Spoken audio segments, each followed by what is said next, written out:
السلام عليكم ورحمة الله وبركاته. حبايبي عاملين ايه؟ يا رب تكونوا في احسن حال. النهارده ان شاء الله هنعمل فطائر تنفع فطار، تنفع غدا، تنفع عشاء.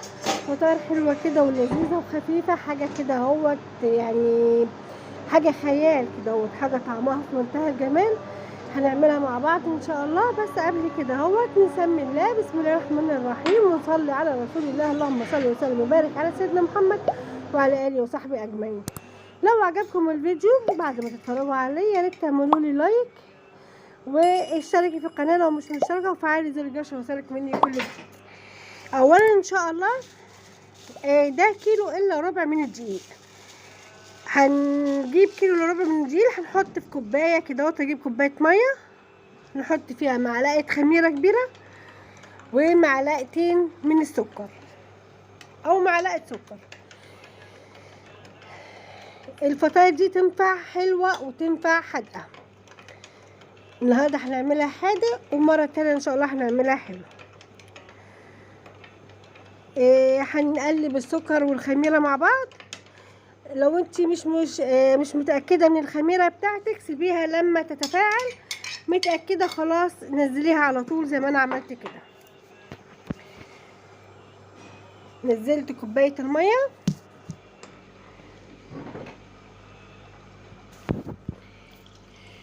وهنزود الميه الباقي تباعا بشويش. العجينه دي خدت مني كوبايتين ونص من الميه، بس كل واحده هو حسب الدقيق بتاعها بياخد ميه قد ايه، او تفاعله في شرب الميه يعني.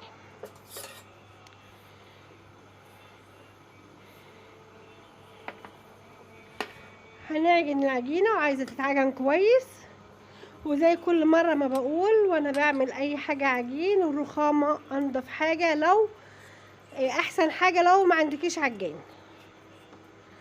هتعجنلك العجين حلو، تاخدي وتدي كده في العجين لما يبقى حاجه ناعمه وطريه كده في ايديكي. بسرع الفيديو عشان ما ياخدش منك وقت كتير، واوريكم ازاي بعجن على الرخامه.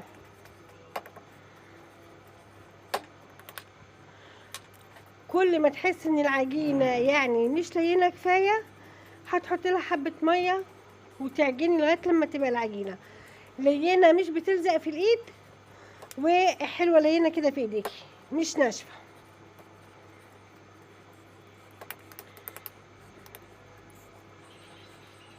بصي بتمط وجميله ازاي. هنجيب بقى 50 مللي من الزبده على 50 مللي من سمنه، هتحطيهم على بعض وتسيحيهم وتحطيهم في حاجه كده اهوت. والماده الدهنيه دي بتاعتك، ممكن تحطي زبده وزيت، ممكن سمنه وزيت، ممكن زيت وزبده، او زبده وسمنه زي ما انا عملت كده، براحتك.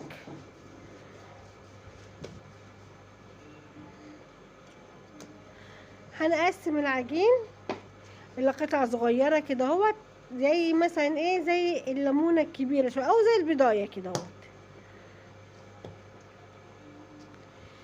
العجينه دي عملت لي 24 قطعه من الفطائر دي. بصي قسمتها على 2، وبعدين الاتنين قسمتهم على 2، وكل واحده عملتها على 6 فطاير صغيرين. وزي ما قلتلك الدقيق ده كان كيلو الا ربع.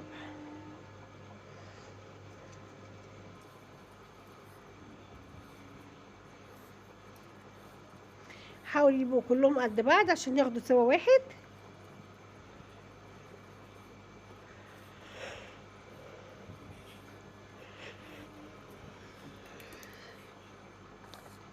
وهتخليهم، طبعا احنا ما سيبناش العجينه تخمر، خدتي بالك.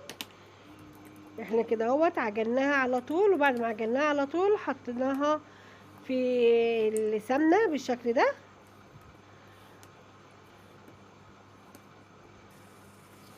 كده خلصناها كلها، وكل العجينه غطيتها بالسمنه. على طول هنشتغل فيها، مش يعني هنسيب وقت. عبال ما كده اهوت حضرت فلفل رومي او كوبي، وخرطته مع جبنه موزاريلا مع لحمه عصاج. ممكن تعملي نفس الخليط ده، ممكن تحطي جبنات بس، ممكن تحطي لانشون، سلامي، بسطرمه، حشوه فراخ، الحشوه اللي تعجبك حطيها. ده بالنسبه للحادق. بالنسبه للحلو ممكن تحطي شوكولاتايه، ممكن تحطي مربى، او القشطه الكدابه اللي بنعملوها، ده برضو حاجه ترجع لك. بصي هنفرد حته العجين كده، ولو اتقطعت منك مش مشكله، مفيش مشكله خالص. بحته سمنه، تغطيها كده بالسمنه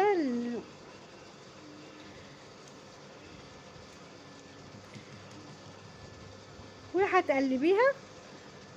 انا شلت السرعه عشان اوريكي في الاول بس.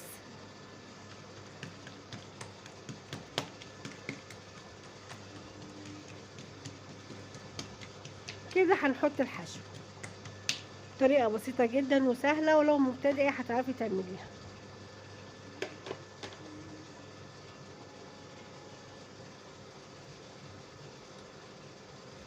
خلاص كده، ولفي على طول بقى.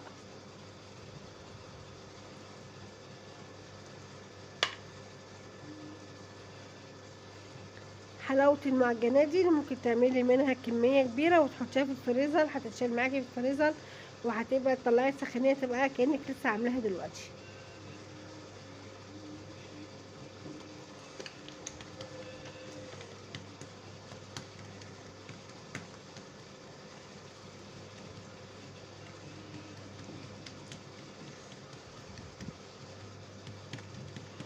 دي واحده تانية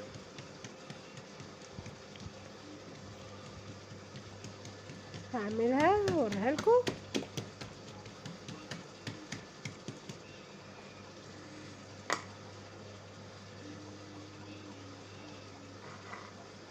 دهنة سمنة هتطبقيها وخلاص. هنحط الحشو وهتغطيها، وزي ما قلتلك ما تتقيديش بالحشو اللي انا عاملاه، اعملي الحشو اللي يعجبك.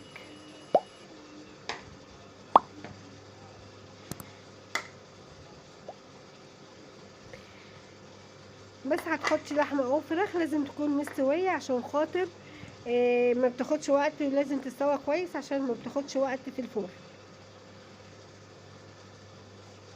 كده هنخلص الكميه كده اهو، عملت 2. هنوريك هنخلص الكميه كلها وهرجع لك تاني. كده اهو خلصت الكميه كلها، هسيبها تخمر، وبعد كده اهوت هوريها لك وهنحطها في الفرن على طول. كده هي خمرت، ما خدتش وقت كتير خالص، يعني ما فيش 10 دقايق وكانت خمرت بالشكل ده. كده هي خمرانه وحلوه. هنحطها بقى في الفرن وارجع لك تاني. كده لما خرجت من الفرن ما خدتش ربع ساعه في الفرن. كده هي شوفوا حاجه حلوه خالص. هوريها لكم من جوه وهنشوفوها. بصوا ناشفة قوي، بصوا جواها فيها ايه، بصوا يا جماعة، بصوا فيها جواها، شايفين يا جماعة؟ ده احنا كده عملناه، عملت دي ودي، ماشي ماشي، ودي كمان شوفوا، بصوا وراها، بصوا قدامها، بص افتحيها، بصوا جواها، بصوا يا جماعة، بصوا جواها، بصوا. الست الصغير ده اللي كان معاكم ده حفيدي كريم، هو غاوي مطبخ ويحب يخش معايا في المطبخ لما اكون بعمل حاجة ولما يكون عندي. كده خلصنا لنهاية الفيديو. كده اهوت، يا رب يكون الفيديو عجبك ونال رضاكي، وحاجة جربيها وقولي لي رأيك فيها، يا رب يعجبك. ممكن تعمليها حلو وحادق، حاجة نضيفة كده اهوت في البيت. شكرا على المتابعة، والسلام عليكم ورحمة الله وبركاته. في امان الله.